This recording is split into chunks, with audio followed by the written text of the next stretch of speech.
All right, hey, I'm David Picorni, and this is 14er Challenge Gear Check. Yeah, we had a little meeting the other day, and then Courtney had said, hey, let's send it out to the group, so I'm going to do my best, run through some things, just some ideas.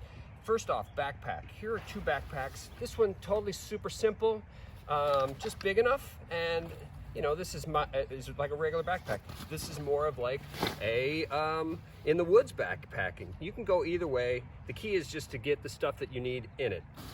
Pack like this has a lot of straps and things, but this also has pockets, so you have options. One thing I want to point out though, it could rain, so you want to be sure you got some scenario where you're keeping your stuff dry. Here's two different options. This particular pack comes with a cover that goes over it. It's raining, your stuff doesn't get wet. This is a dry sack. Same thing, put your stuff in here that you want to keep dry, fold it up, it goes in your pack, your stuff stays dry. Backpack 101. Shoes. So this is going to be more of like a, not quite hiking full, heavy, but still 3/4 height. This shoe's actually been discontinued, but it's by La Sportiva. Flexible, relatively lightweight. The key is that you got a hard sole, which is why this also works well. It's just a regular trail running shoe from Asics. I like Asics running shoes. I would feel totally fine doing both of these summits with this shoe. So it's really up to you if you want to just choose one of those two options. Now, in your pack, first, kind of want to talk about some clothing stuff. Your bottoms, it's up to you if you feel like you want pants, shorts, yoga pants, all that. You know, that's kind of up to you. Bring an option if you want. Go behind a tree and change on the way up, you know. Give yourself your choices. Now, besides that, definitely you want to bring some gloves. These are relatively lightweight. You could maybe throw some running mittens in your bag too as a second layer. Not that heavy, a good option. You want to have options. Definitely buffs, good for the neck, good for warm, like in a quick spot. Put this on your head as a hat. You want to have a sun cap. This is a Girls in a Run one. This is one I like to use. So then, on top of you, this is kind of a handy thing that if you don't have, you might look for a lightweight hoodie, because the hood can help if it's sunny or if it's warm or if it's windy, you know, to close out your neck area. And then it's relatively lightweight. It gives your arms cover. It's got pockets and stuff. And it also, for me, I use reading glasses. This is kind of handy to keep my glasses handy. So this one is from Columbia. I also think, you know, for those of you that haven't tried these are handy too. These are arm sleeves. These were just ones I picked up at a sporting event, and they give you warmth and sun cover at the same time. And hey, it's hot now, I don't want them anymore, they're gone. That's kind of handy. I really think vests are smart. They are lightweight. These two are ones that I use for running, but I also can pack and I bring with me for situations where it might get cold. This one is ventilated in the back, which is kind of handy. This one is not. This one is super thin, lightweight, packs up to like nothing. Those are good to keep in your bag because you can layer. You can put them underneath the jacket, which is where we're getting to when it gets cold.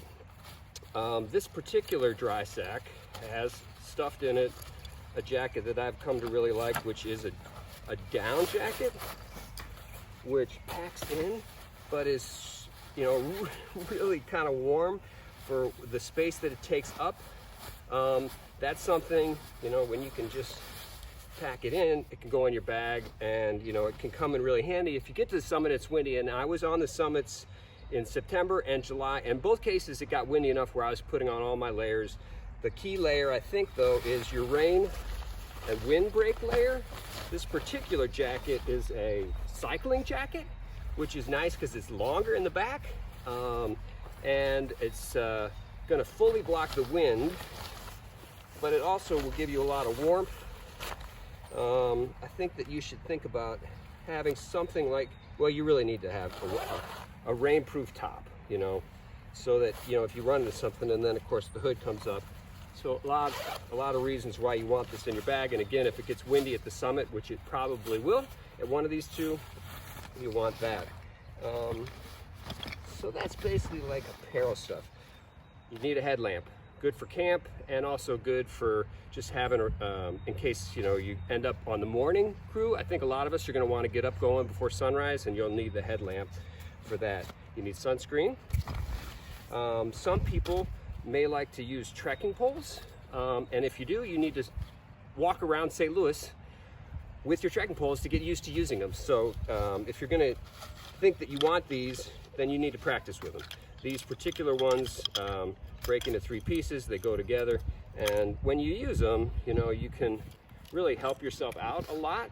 On the uphill, you know, you can give yourself a little push, and on the downhill, you can plant your pole to give yourself a little bit more stability. There's a couple sections on Mount Massive where it's a little bit off to the side, and a pole could be handy just to plant so that you feel a little bit more like, hey, I'm totally secure if the rock would slip a little bit. Neither of these summits are technical in any way. The key for us is just to hike all damn day, get to the summit, and get back. So the last thing I thought I would, a couple things. Food-wise, I know that the 14er challenge is going to set us up with food and snacks and water and stuff, but I like to eat certain things, and they bring me happiness and joy, and I like to eat certain things, you know, when I'm celebrating. So I will be bringing fruit to the summit. It's worth it for me to have something fun, and this is sort of like, I could bring blueberries, I might bring some sliced pears, I don't know. This is the type of granola I like, fig bars, you know, I can eat all this stuff. I've tried it in training. Little Debbie, hey, who doesn't love Little Debbie? So this is, and then you can go with the more like, you know, this is gonna be your goo packet, you know, and if that's what works for you. One thing I like too is the sport beans with caffeine. I like those. So get the, you know, bring some of the food that you want that can be your little secret formula for success, and bring your energy back up. So water bottles, we need to bring water up. There's a couple ways to go. There's your straight Nalgene that you put in your pack, or another bottle like this, and then there's also collapsible bottles. This one is by Platypus, and that's kind of nice because then they fold up. On the other hand, they sometimes spring a leak, which I patched. So that's kind of a little bit of Summit 101. I totally feel like the key for us is just to support each other, and just expect to spend a long day. The massive hike is 14 miles. The Elbert hike is 9 miles. They're both awesome. Gear Check 101.